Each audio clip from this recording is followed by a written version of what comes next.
Bonjour, le thème que j'aimerais partager avec toi s'intitule « Dieu veut que nous portions du fruit ». Dieu veut que nous portions du fruit. Qu'est-ce que ça veut dire porter du fruit? Porter du fruit veut dire obéir à la parole de Dieu de manière à produire un résultat. Le Seigneur veut que nous produisons. Le Seigneur veut que nous produisions des résultats à l'écoute de sa parole. Donc lorsque nous écoutons sa parole, il s'attend à ce que ces paroles produisent en nous des résultats. Alors, le Seigneur va donc utiliser un langage au sens figuré pour nous faire comprendre qu'il veut que nous portions du fruit. Donc allons-y dans Jean chapitre 15. Jean chapitre 15 et on va lire du verset 1 jusqu'au verset 2. Le Seigneur utilise un langage au sens figuré. Il dira ceci. C'est moi qui suis le vrai cep et mon Père est le vigneron. Donc Jésus dit, c'est moi qui suis le vrai cep et mon Père est le vigneron. Il dit, tout sarment qui est en moi et qui ne porte pas de fruit, il l'enlève. Il dit, tout sarment qui est en moi. Quel est ce sarment qui est en Jésus? Le sarment qui est en Jésus, c'est celui-là qui croit en Christ de Jésus. Il croit dans le salut. Il croit dans le message de Jésus-Christ. Il donne son cœur au Seigneur au moment où la prédication, au moment où il écoute le message. Il fait l'expérience de la nouvelle naissance. Pourquoi?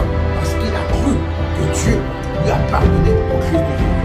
Parce qu'il a cru que Jésus-Christ est mort à sa place.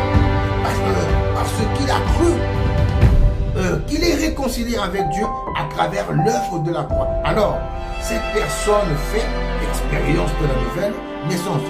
Cette personne reçoit le don de la justification. Pourquoi? Parce que nous sommes justifiés gratuitement.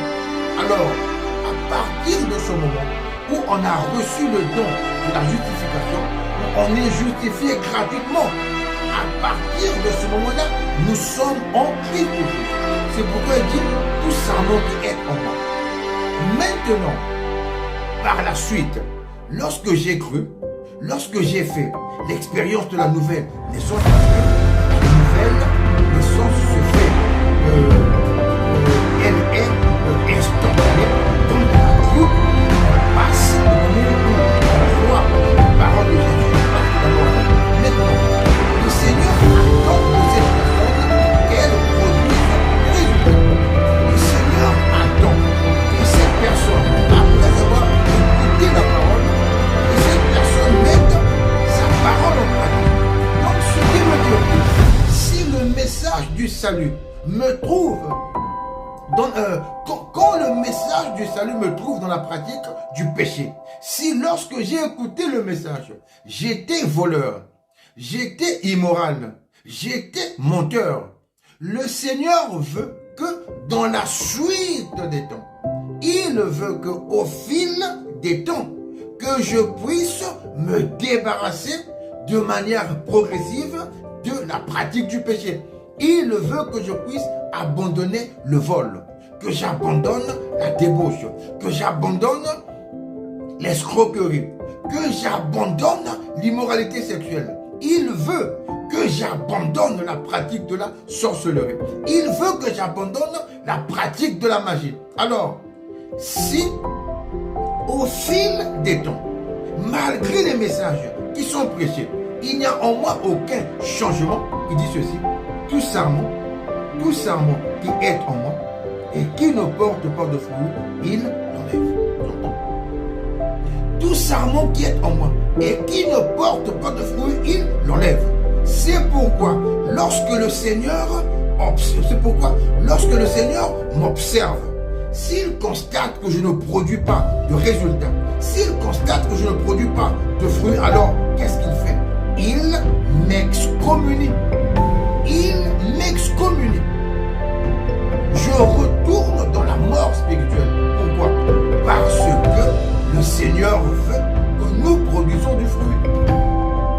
Je Je recommence. Lorsque on a cru de tout son cœur au message du salut, lorsque notre repentance a été sincère, au moment où le message a été prêché, on a pleuré pour nos péchés, on lui a demandé pardon, on a décidé de marcher avec lui.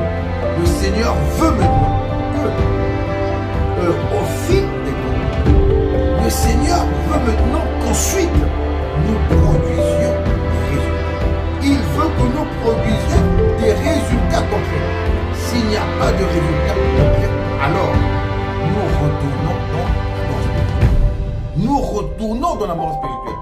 C'est pourquoi il y a beaucoup de gens qui ont cru de tout leur cœur lorsque le message leur a été prêché, mais qui, dans la suite des temps, sont retournés dans la mort spirituelle. Pourquoi? Parce qu'ils n'ont pas produit de fruits. Dieu veut que nous produisions du fruit. Et quand c'est comme ça, même nos prières ne sont plus. La Bible dit ceci, dans Proverbe chapitre 28. Au verset 9, il est dit, si quelqu'un détourne l'oreille pour ne pas écouter la loi, sa prière même fait. Proverbe chapitre 28, verset 6. Si quelqu'un détourne pour ne pas écouter la loi, sa prière même fait. Voilà pourquoi il y a beaucoup de gens, à cause de la désobéissance, leur prière Dieu veut. Il veut que nous obéissions à sa parole. Il veut que nous marchions en nouveauté de vie. Que Dieu te bénisse.